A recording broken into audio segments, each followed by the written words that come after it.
Get ready with me while I talk about my hair journey. So I was born blonde. I was a really blonde baby. I had practically white hair, and here's proof. But as you can tell with time, I did kind of become brunette in the sense it still looks blonde sometimes, and it does get lighter during summer, so we'll see how that looks like this year. I was blonde for a really long time, and I didn't really do anything to my hair until I started becoming 30 blonde, and then I started to add highlights to my hair, but I still didn't like fully dye it. Then around middle school, I decided that I wanted to experiment, and I dyed my hair fully blue. I didn't bleach it, I just dyed on top because my hair was still pretty light at the time, but still, it was blue, like, and this was in middle school around 7th grade. I rocked the blue around for about half a year, and my hair does not grow out very quickly. That's why I was able to keep it for half a year, but eventually it was already too washed out, and I just didn't want to see the blue anymore. I wanted my natural color back, so I decided to use a dye remover. How wrong was I to do that? That night, my hair got bleached, and mostly at the roots, so it looked disgusting. And little middle school me panicked so much over this that night. It was so bad. It was a school night too. But me and my mom went to the store. We got a hair dye that was brown but had like a red tint to it, because like if I'm dyeing my hair, I might as well do something new. And so we go put it on. It looks great. I'm happy. I can go to school. But in a few days, the dye starts washing out, and I could see the blonde again, and I was terrified. The point is, me and my mom went to the store again to buy another dye, and this time, just to be safe, we decided to buy a black dye because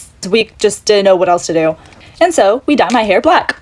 And I had this black dye for about, I want to say, a month before it started washing out. And it wasn't washing out too quickly, so I was like, we don't have to dye it again, it's fine. And so I don't dye it again. Here's what the black looks like washing out. And so it just kept on washing out for a while. And so at some point, I just realized that half of my hair was blonde. And I realized that all of my black dye washed out. Mind you, this was black dye, like I mean pitch black. But honestly, I became kind of glad that it did wash out because it turned out pretty pretty. It was blended really well to my surprise. And I didn't have to dye my hair black anymore, which thank God, because I don't like black on me that. So I swore to never dye my hair again. But still, I had the blonde tips. And so they just kept on growing out and growing out and growing out until finally I just got them cut off a few months ago, like during summer. You can't see them anymore, it's just all brown. And now my hair is back to its natural color, but unfortunately it has darkened. So if I ever mention myself being blonde, that's exactly why. If you just look at me, I am no longer blonde, but I am still blonde in my heart. And I've also always wanted to have long hair, so now I'm just growing that out as well. But with summer coming, I kind of want to change something up. You might be saying, didn't you just say you don't want to color your hair again? Yes, I don't. I'm never coloring my hair again.